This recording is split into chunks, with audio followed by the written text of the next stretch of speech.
नमस्कार दोस्तों, क्या आपने कभी गौर किया है इतिहास के सबसे महान लोगों के जीवन में एक बात अक्सर समान दिखाई पड़ती है। वो भीड़ में नहीं थे, वे अकेले थे। चाहे वह बुद्ध हो जिन्होंने राजमहल छोड़कर जंगल का रास्ता चुना, सुकरात हों जिन्हें पूरी एथेंस समझ नहीं पाई, नीत्शे हों जिन्होंने अपना अधिकांश जीवन अकेले बिताया, या ओशो जिन्हें उनके विचारों के कारण समाज ने बार बार अस्वीकार किया। लेकिन ऐसा क्यों होता है? क्या महान बनने की कीमत अकेलापन है, या फिर अकेलापन ही महानता की पहली सीढ़ी है? असल में जो व्यक्ति भीड़ की तरह सोचता है वह भीड़ में आसानी से स्वीकार कर लिया जाता है।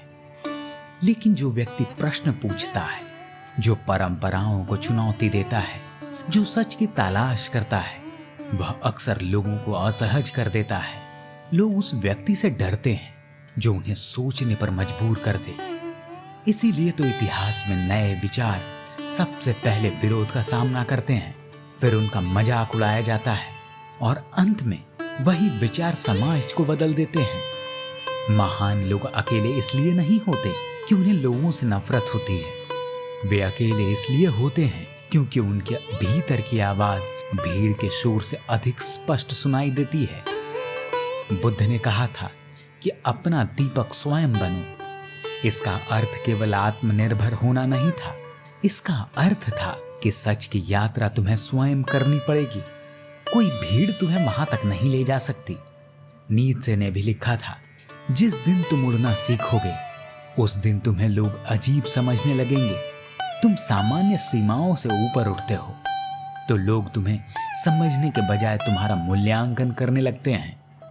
लेकिन इसका अर्थ यह नहीं है कि हर अकेला व्यक्ति महान होता है, बल्कि यह है कि हर महान व्यक्ति ने जीवन में किसी न किसी मोड़ पर अकेले चलने का साहस अवश्य किया।